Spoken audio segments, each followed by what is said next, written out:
On this episode, we have the honor to sit down with Indiana University's athletic director, Fred Glass, who has taken us on his journey of healing a hurting organizational culture. Let's get to the podcast.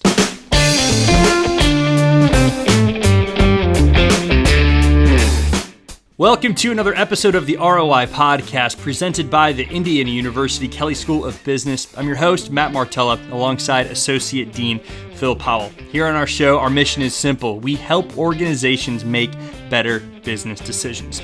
If this is your first time listening, we just want to say welcome to the Kelley family.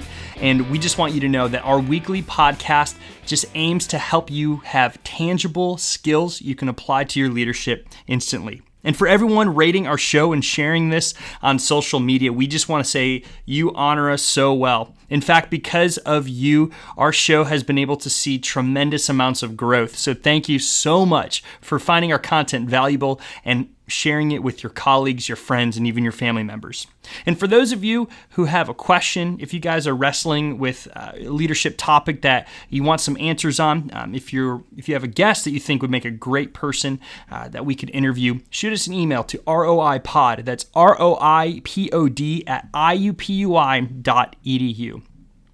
All right, so on this episode, we are sitting down with IU's athletic director, Fred Glass, to learn from his unique journey that brought this former lawyer from government official to athletic director. Basically, I was minding my own business, practicing law in Indianapolis. Never aspired to be an athletic director. It wasn't a dream job. None of that. The search committee reached out to me and asked me whether I'd be interested, and my first reaction was no, because I didn't know anything about it. It seemed crazy. I was a partner at a big law firm, which is, a very stable situation to be in and all that stuff. But the more I thought about it, the more I thought maybe this would be something I'd want to do. And I was at a point in my life where it made some sense. I was about 50 years old. I have 4 kids. My youngest 2 were close to being out of the nest. I thought, well, maybe this is something that I might want to do. And the more I thought about it, part of the attractiveness was that my whole career I'd always been a staff guy, and I liked being a staff guy, and I hold staff guys in high admiration. But in a political environment, I never wanted to be the office holder. I liked being the staff guy, and then as a lawyer, you're really the staff guy. You're advising business people who are doing real stuff, but you're not really doing anything on your own. So I always thought that'd be kind of cool. Matt, Fred followed a very unconventional journey into his current job. He was trained as a lawyer, spent most of his career in state government, and then moved directly into the position of athletic director of a major university. He's never been a coach. He's never worked in college athletics in any way, and he's never been athletic director. This was an uncommon way to get into the collegiate sporting world. And sort of hitting the rewind button, this was an opportunity Fred said he could not pass up. So when I get the job, I don't know anything about being an athletic director, and I know that, and the firm was cool enough to let me spend the 2 months between my being announced and taking over to just get ready. And so I interviewed like 150 people, literally. Coaches, donors, people at the NCAA, other ADs, people whose judgment I value. And coming out of talking to the coaches, several coaches said to me basically, why would someone who looks like they could be doing something else want to come here and do this? Which didn't scare me, but it was jolting to me, because to me it was like the quintessential college town, IU, my alma mater, sports, kids, what's not to like? But then I reflected on what their reality was, and their reality was I would be the 5th athletic director in 8 years. So your listeners can imagine in any organization, if you're churning leadership like that, how can you ever get anything done? And then on top of that, within the last 10 years, at that point, we had fired Coach Knight, which was hugely divisive all around the country, really, but especially in the athletic department. Coach Hepner, who we thought was going to lead us to the promised land in football, dies tragically of brain cancer. And then the reason I was there, Kelvin Sampson and my predecessor mishandled a major infractions case where the basketball coach was cheating and not caring about kids graduating. This was the reality I was walking into, and it was a dysfunctional situation. And the people in the department didn't understand that because that was their reality. And they thought that was normal, and it's not normal. And it was creating all the kind of behaviors you might expect in that situation. They were hiding in their bunkers. They didn't want to be noticed. They were just going to wait me out like they had waited everybody else out. They didn't want to color outside the lines. They didn't want to take chances. So here's Fred, already faced with the challenges that come with just starting a new job, especially him entering into a brand new industry.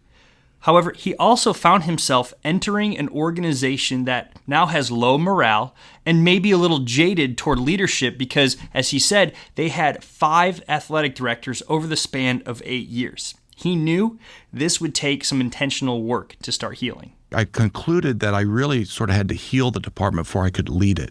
And I felt like I had to create a esprit de corps, something that we rallied around so that we weren't all just doing our little tasks and getting the hell out of Dodge every night, but there was something bigger to it. And I'm a big follower of Ignatian and Jesuit philosophy, not so much from a theological perspective, but from a leadership perspective. And one of the things that I knew about at Rebuff from having attended there and being the first alumnus to chair the board at Rebuff was the Jesuits have this thing called the grad at graduation, the attributes they want their graduates to have the day they graduate. And I think they are being religious, loving, intellectually competent, open to growth, and committed to social justice. And it's everywhere. It's on the walls. It's on easels at graduation. Every teacher is required in their syllabus to describe how they're going to inculcate those values in their kids, whether they teach history or they teach organic chemistry. And, I went to Rebuff and I had 4 kids go to Rebuff. I warrant to you that they don't all come out with those attributes, but the mindfulness of that is really important. And for me, those things started to take root in me much later in life. Not when I was a recent grad, but as I got older, it meant more to me. It's like the old tiny time pills and the Contact commercials. So I basically stole that. I said, we're going to set out our grad at grad. What are our priorities? What do we want our staff and athletes to embody? And we try to attract those people to us, then we try to engender that in them so when they leave, they have that. And for us, they're very, very clear. We have 5 priorities in order. Number 1, we play by the rules. Number 2, we are well in mind, body, and spirit. Number 3, we achieve academically. We're going to go to class and graduate. Number 4, we excel athletically. We're going to win championships. And number 5, we want to be integrated with the university and be a part of something bigger than ourselves. And I will tell you that if you ask almost anybody around here, they'll be able to tell you those pretty closely. And that's what we're all about. It's how we evaluate staff. It's how we set priorities in our budget. It's how we hire coaches. It's why I'm here today, because being integrated with the university is one of our values. So when I get asked by folks like you to be involved in things like this, I do it. The 5 pillars, as Fred describes, would become a foundation in IU athletics for successful character development. Athletes, coaches, staff, and Fred himself. But before Fred could start building this foundation, he had to quickly heal wounds in the organization. So what did he do? And I think it really comes out of you've got to listen. You can't come in and have all the answers, even if you think you've got them and even maybe you do have them. And that was part of the whole thing about talking to 150 people. That really, really helped me. And then when I got in, I didn't make any changes. I had ideas about people I wanted to change or things I wanted to change, but I wanted to A, make sure I really thought I was right, and B, earn the support by not kind of shooting off and having all the answers, because I think people coming into a situation like me, it's very tempting to feel like you've got them all and you want to shoot around. As we see, Fred recognized the sensitivity required for rebuilding a healthy culture inside his team, and he knew his humility would become a driving force to that success. So in addition to the people I talked before I got the job, I was talking to people all the time when I got there. And I didn't even have a staff meeting. I just kind of walked around and talked to people and listened. And I got buy-in from faculty members, coaches, as we started to evolve the 5 priorities, and then the Spirit of Indiana 24 Sports One team, which came out of that. Because I think people want to make sure they're heard and you have more credibility if you hear them. And I'm really good at writing these priorities and, writing stuff and all that. And I could have sat down and done it, but it really wouldn't have been worth a lot, because I think the people had to feel like they were a part of that development and be a part of that development. We both know that for many leaders, It's so tempting to come in fired up, have all the answers, and try to win this new team to your vision. Yet, it's the successful leader who can channel that energy toward building organizational buy-in. As we have learned through many episodes of the ROI podcast, people are the greatest asset of any organization. And in order for our organization to advance, we need a motivated team passionately invested in our mission that is well-defined. So the question is, how do we as leaders know when we have quote-unquote arrived? I don't want to be too flippant, but I don't think it's never a check mark. I've been here 11 years, which is a lot, especially compared to 5 athletic directors in 8 years. And I always say, I may not be the best athletic director in the world, but you get a lot just by showing up. I think Woody Allen was sort of right about that. So I think the longevity helps. But I think you've always got to be in campaign mode of never saying, yeah, I've got that figured out. I've got everybody settled. But to answer your question a little more specifically, I think getting the 5 priorities set, getting the spirit of Indiana set, and then when that morphed into, or the natural evolution of that was the Student Athlete Bill of Rights, which we got done in 2014. That would have been about 5 years in. I really felt like we were starting to get the pillars in place that was creating its own culture, a culture we could rally around. Because the whole point of all this is, I think, and this may be true for a lot of your listeners too in their industries, intercollegiate athletics is just changing dramatically. And I believe if you're not a value-based organization, if you don't really have a sense of who you are and what you want to be about, you're going to lose your way in the storm. When the pier gets washed out, which it feels like it is, and the rules are changing, who are we really?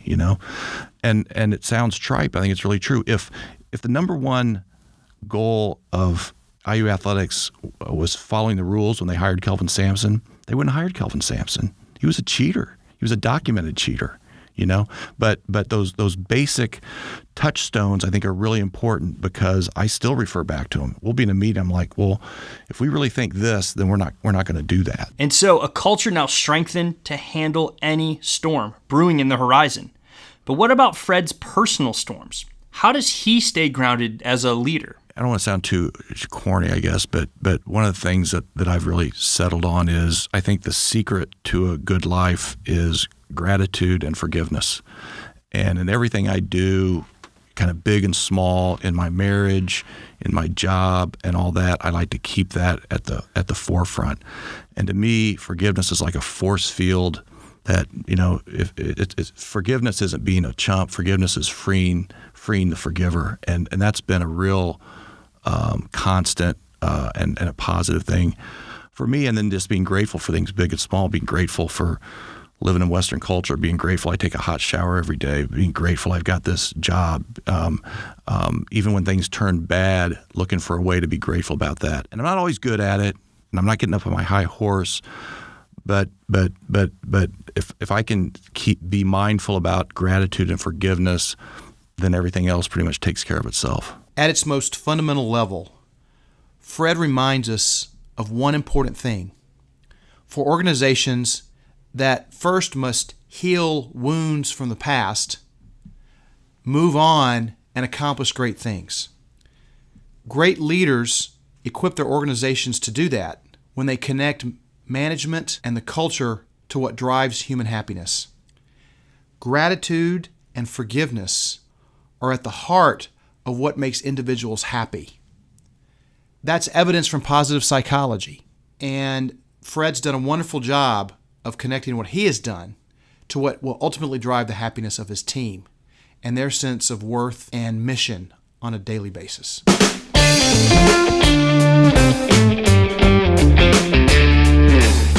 That's all the time we have this week. Join us next week as we finish this 2-part podcast with IU's athletic director, Fred Glass, where we will finish our conversation about how to continue healing an organization's broken culture. This has been another episode of the ROI Podcast, presented by the Indiana University Kelley School of Business. I'm your host, Matt Martella, alongside Associate Dean Phil Powell, where we work hard to help organizations make better business decisions. We'll see you next week.